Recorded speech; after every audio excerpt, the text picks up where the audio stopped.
Saya mencintai kamu, mohon kalau habis sholat kamu jangan lupa wiridan Allahumma a'inni ala dzikrika wa syukrika wa husni ibadatik. Anda tidak bisa mentang-mentang, wong nama saya Parmin, nama saya Purnomo, itu yang diperintahkan Mu'ad misalnya. Allahu Rabbi wal Islamu dini.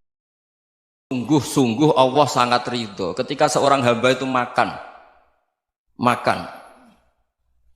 ketika sesuap nasi dia muji Allah, ketika minum seteguk nasi dia muji Allah. Itu kalau orang diridhoni Allah itu wali betul. Itu untuk jadi wali itu gampang, kamu makan ridho, kamu nginjak buminya Allah ridho seneng, kamu hidup keseharian aman seneng. Nah ini supaya sampean kita semua ngaji betapa panduan Rasulullah untuk menggapai ridho Allah itu banyak yang keseharian sekali. Saking kesehariannya banyak dalam hadis dan itu sahih. Nabi menyebut hal-hal yang keseharian. Hatta ma tas'alu fi imra'atika, kamu punya uang kemudian istri kamu bisa makan, itu ibadah. Bahkan sebagian ibadah itu dicontohkan Nabi yang akhirnya diprotes sahabat.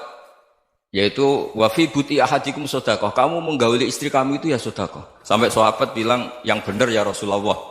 Ayati ahaduna syahwatahu wa huwa lahu ajrun. Masa urusan biologis, urusan syahwat kemudian dia dapat pahala. Nabi menjawab, alai salawadu'aha fi haramin akana alaihi wisrun. Bagaimana kalau dia meletakkan ke yang tidak benar, itu kan dosa. Nah, hal-hal seperti ini yang saya ingin teman-teman semua. Saya juga agak ingin ngaji demi Anda juga agak ingin. Itu dosa sekali ngaji kok pesanan kelompok tertentu itu enggak boleh. Islam itu untuk semua. Jadi ya cuma karena di depan saya jenengan ya seakan-akan jenengan korbannya. Itu ada ilmunya dalam usul fikih itu. Jadi orang itu harus ngaji usul fikih. Nama yang disebut, mungkin Mas Sufyan masih ingat zaman ngaji usul fikih. Nama yang disebut itu tidak jaminan sebagai prioritas perintah. Jadi misalnya gini, kebetulan yang di depan Nabi itu Abu Dzar. Nabi ya bilang, ya Abu Dzarin ini uhibbuka misalnya, atau ya Mu'ad ini uhibbuka, atau ya Abu Hurairah ini uhibbuka misalnya.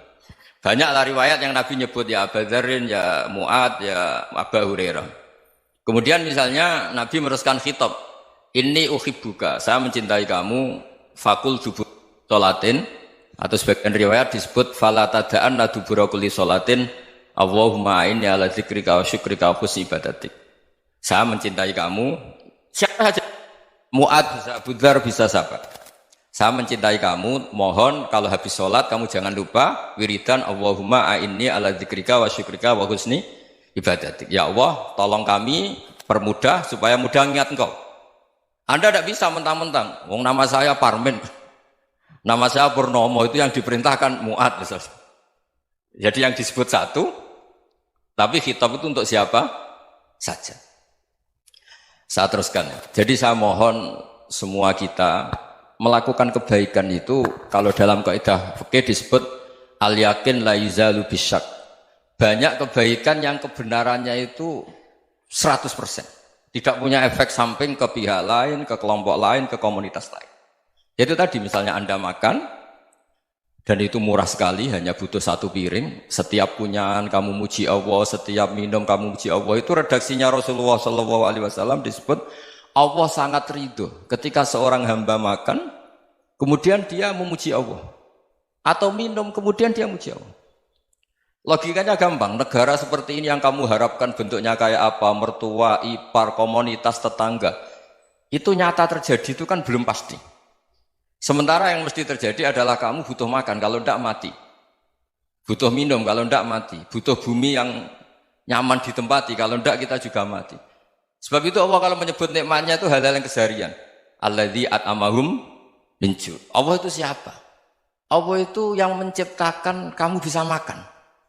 Tidak berlebihan, Allah itu yang menciptakan kondisi sosial itu ideal. Zaman Nabi itu ya ada orang munafik. Orang-orang pilihan Allah itu juga diuji orang sekelilingnya yang macam-macam. Semua diuji sesuai konteks zaman dan waktu. Nah, tapi ada ibadah-ibadah yang selalu disarankan Nabi. Sampai Nabi itu pernah ditanya, ayul islami khairun ya Rasulullah, Islam terbaik itu gimana? Jawaban Nabi itu unik. It'amut to'am, Islam terbaik itu ya makan-makan, yang santai-santai. Ketika Allah menyebut beberapa kebaikan, falak tahamal aqobah, wa ma adrokan apa? Mal aqobah. Terusannya apa? Fakku raqabah. Terusannya apa? Au it'amun fi yaumin di masghubaya, atau acara makan-makan itu juga Islam. Kenapa? Ya bayangkan kalau tidak ada makanan, kita mati kan?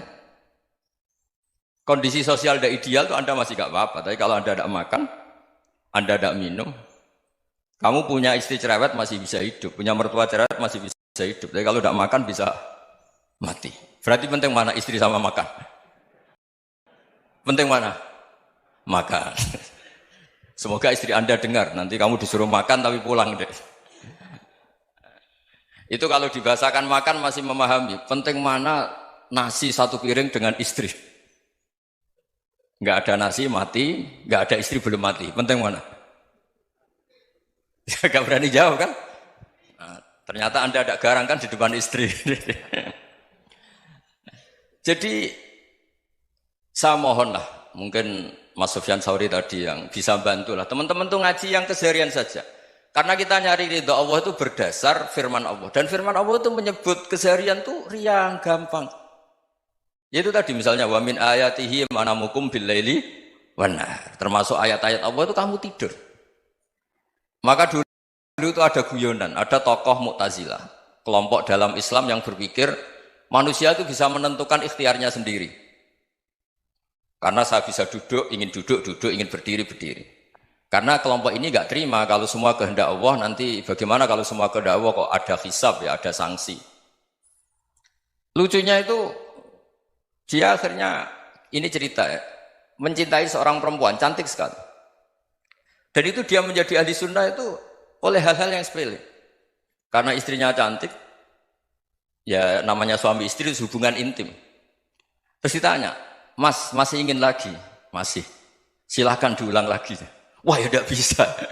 Katanya manusia bisa menentukan yang diinginkan. Itu tobat itu. Itu nggak bisa ditobatkan Mas Sufyan Ats-Tsauri. Orang cantik yang mudah nobatkan orang itu orang cantik. Segampang itu. Akhirnya kita tahu, makanya kalau dalam kitab Hikam itu disebut al-aqil mayyakul madza yaf'alu wa hubi wal ghafil mayyakul madza af'al. Orang yang punya akal karena sadar ini wilayah Allah, semua milik Tuhan. Itu dia tiap hari berpikir, besok Allah akan melakukan apa terhadap dunia ini. Kamu merencanakan sesuatu mau plesir, ternyata gempa. Mau wisata ke Rusia, ternyata perang. Kamu tidak pernah tahu apa yang akan terjadi besok. Wa ma tadri nafsum madza taksibu ghadan. Tapi anda semua kita ini sering punya jadwal permanen. Makanya saya kalau diundang siapa saja, sanad takdir. Yang jelas Gus ini acara penting. Ya masih acara penting nak pangeran ngersakno piye? Kok ape dadi pangeran? Kamu kok mau jadi Tuhan? Itu kadang ya kiai. Penting Gus acara ini jenengan harus memastikan bisa. Loh kamu itu yang ngajarin tauhid, sesuatu itu biadillah kok bilang-bilang apa pasti. Kalau saya terus tak tobatkan loh kamu kata saya itu. Ya kalau gitu Gus bilang insya Allah. Wah itu hati saya, fisik saya, roh saya sudah bilang insya Allah. Tidak usah kamu latih kata saya. Nah hal-hal tauhid keseharian itu gampang sebetulnya. Wal ghafil yaqulu madza af'al. Tapi orang yang lupa Allah dia setiap hari bilang besok apa? Kita bisa melakukan apa? Seakan-akan dia itu aktor, dia penting, dia subjek permanen, dia. Padahal kita ini hanya objek kehendak Allah Subhanahu wa taala. Karena kita yakin sesuatu yang terjadi di alam raya ini kita tidak bisa apa-apa.